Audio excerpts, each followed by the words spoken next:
مارفا كولينز.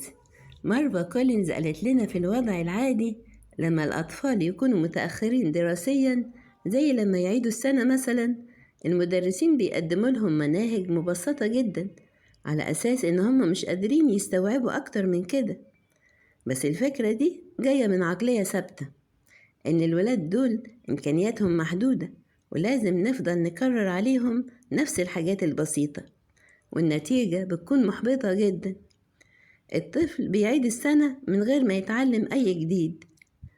مارفا كولينز خدت أطفال من وسط شيكاغو كانوا فاشلين في المدارس الحكومية، وبدأت تعاملهم على إنهم عباقرة. كتير منهم كانوا واخدين تصنيفات زي صعوبات تعلم وتأخر عقلي أو مشاكل نفسية. كلهم تقريبا ما كانش عندهم أي اهتمام، ولا في نور في عيونهم، ولا أمل باين على وشهم. فصلها بتاع الصف التاني الابتدائي بدأ بأبسط ما يكون في القراءة، بس على شهر يونيو كانوا وصلوا لمستوى نص 5 ابتدائي.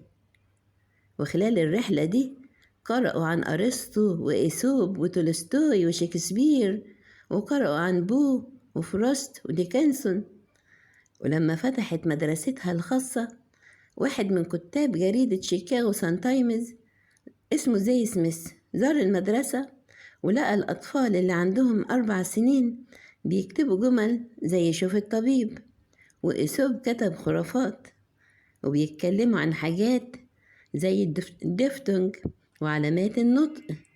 ولقى أطفال بيقولوا مقاطع من شكسبير ولونجفيلو وكابلينج من غير ما يبصوا. وقبلها بفترة بسيطة نفس الكاتب كان زار مدرسة ثانوي غنية في حي راقي، وقال إن الطلاب هناك ما يعرفوش مين هو شكسبير أصلا.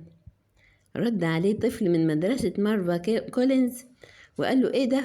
يعني العيال الأغنياء دول ما يعرفوش إن شكسبير اتولد سنة 1564 ومات سنة 1616؟ الطلبة في مدرستها كانوا بيقروا كتب كتير جدا حتى في الصيف. واحد من الأطفال اللي دخلوا المدرسة وهو عنده 6 سنين وكانوا شايفينه متأخر ذهنيا، بعد 4 سنين كان قرأ 23 كتاب في الصيف، منهم قصة مدينتين وجين إير. وكانوا بيقرأوا بتركيز وفهم حقيقي، وهم بيقرأوا عن ديدالوس وإيكاروس. طفل عنده 4 سنين قال يا ميس كولينز، لو ما تعلمناش واجتهدنا هنطير رحلة زي إيكاروس ومش هنوصل لأي حتة. وكان طبيعي جدا تلاقي نقاشات حماسية عن مكبس بين الطلبة. ألفريد بينيه كان مؤمن إنك تقدر تغير مستوى عقل الإنسان، وواضح إنك فعلا تقدر، سواء بقياس معرفتهم أو بدرجاتهم في الامتحانات. الطلبة دول عقولهم اتغيرت فعلا.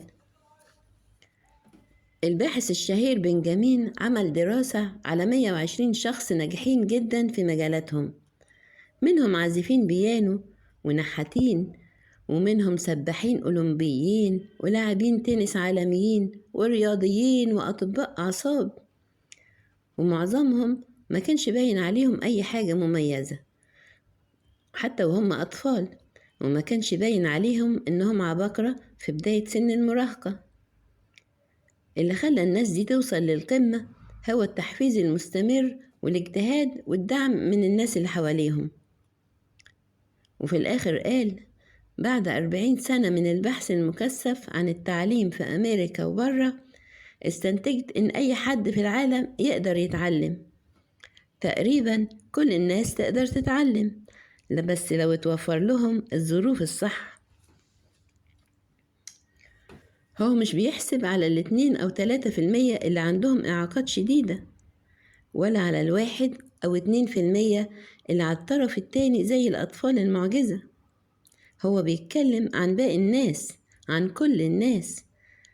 طيب واللي بيقولوا إن الطلبة بتتقسم لمستويات حسب قدراتهم، مش الدرجات بتبين مستوى أعلى، مين مستوى أعلى ومين مستوى أقل؟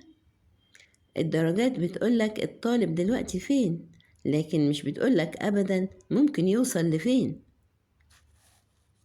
في ألمانيا باحث اسمه فالكو عمل دراسة على مدرسين بمعتقدات مختلفة.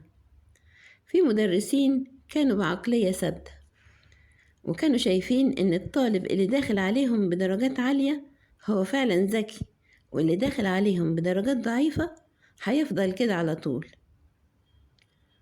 وكان كلامهم زي بيقولوا جمل زي مثلا: من خبرتي درجات الطالب بتفضل ثابتة طول السنة. وواحد قال: لو عرفت ذكاء الطالب أقدر أتوقع مستقبله الدراسي.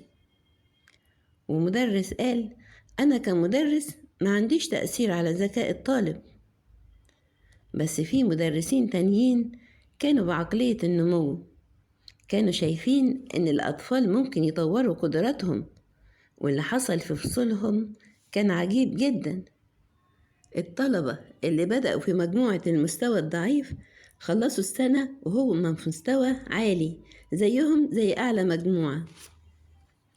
الفرق بين المجموعات اختفى تماما، لأن المدرسين دول كانوا بيشتغلوا على التطوير الحقيقي وقدروا يوصلوا للطلبة اللي كان الكل شايفهم فاشلين. في فصل من الفصول هنتكلم ازاي المدرسين بيطبقوا عقلية النمو، بس خليني أقولك مثال دلوقتي. مارفا كولينز في أول يوم دراسة قربت من فريدي ده كان طفل في تانية ابتدائي ومش طايق المدرسة، وقالت له: يلا يا عسل، عندنا شغل نعمله، احنا مش هنتعلم وانت قاعد، مش ممكن تتعلم وانت قاعد في الكرسي كده، انا بوعدك انك هتنجز وهتنتج، انا مش هسيبك تفشل. الخلاصة ايه؟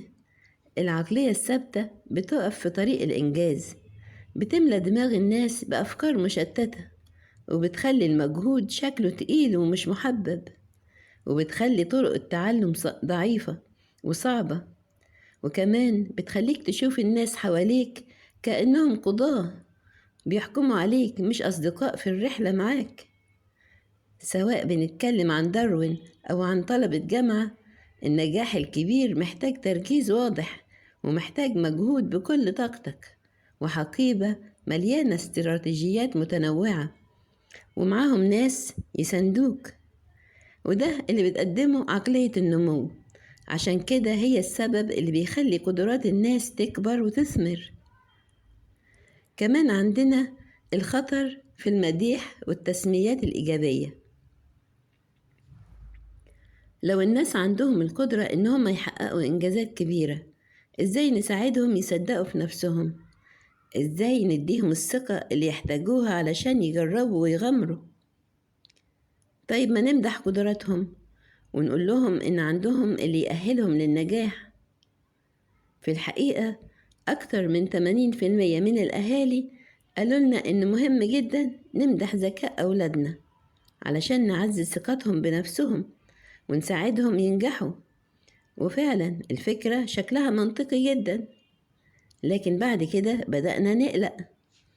فكرنا في الناس اللي عندهم عقلية ثابتة واللي دايما مركزين على قدراتهم. يا ترى أنا ذكي كفاية؟ يا ترى هطلع شكلي كويس في عين الناس؟ لو فضلنا نمدح الذكاء والقدرة مش هنزود التركيز. مش كده بنوصل لهم إن دي الحاجات اللي احنا بنقدر نعملها؟ والأسوأ إننا كده بنقول لهم إننا نقدر نعرف قيمتهم الحقيقية من مجرد أدائهم. مش كده بنكون بنعلمهم العقلية الثابتة. في واحد اسمه آدم جويتل اتقال عليه إنه أمير المسرح الموسيقي والمنقذ بتاعه. أمه دايما كانت تتكلم عنه وكأنه عبقري، والناس كلها بتقول كده، الموهبة واضحة وكبيرة جدا.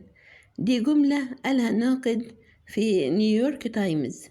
بس السؤال الحقيقي، النوع ده من المديح بيشجع الناس فعلا. الجميل في البحث العلمي إنك تقدر تسأل الأسئلة دي وتروح تدور على الإجابة. فعملنا دراسة على مئات الطلاب أغلبهم في بداية سن المراهقة. ادينا لكل واحد مجموعة مكونة من 10 مسائل صعبة، شوية من اختبار ذكاء غير لفظي، ومعظمهم جاب درجات كويسة، وبعد ما خلصوا ابتدينا نمدحهم. مدحنا المجموعة منهم على القدرة، قلنا لهم مثلا: واو، جبت 8 إجابات صح، ده رقم ممتاز، شكلك ذكي جدا، شكلك ذكي في النوع ده من الأسئلة. ودول بقوا في موقف زي آدم جويتل، يا موهوب يا عبقري. ومجموعة تانية مدحناهم على المجهود: واو، جبت 8 إجابات صح، ده رقم ممتاز، باين إنك اشتغلت جامد فعلا. ودول حسوا إن نجاحهم نتيجة شغلهم، مش مجرد موهبة خاصة. الاتنين كانوا متساويين في البداية، لكن بعد المديح ابتدى الفرق يظهر. زي ما كنا متخيلين، مديح القدرة دخل الطلاب على طول في العقلية الثابتة، وبدأوا يظهروا كل أعراضها. لما خيرناهم رفضوا يختاروا مهمة صعبة، عشان مش عايزين يعملوا حاجة ممكن تفضح عيوبهم أو تخلي الناس تشك في موهبتهم. في المقابل، الطلاب اللي مدحناهم ومدحنا مجهودهم 90% منهم اختاروا المهمة الصعبة اللي ممكن يتعلموا منها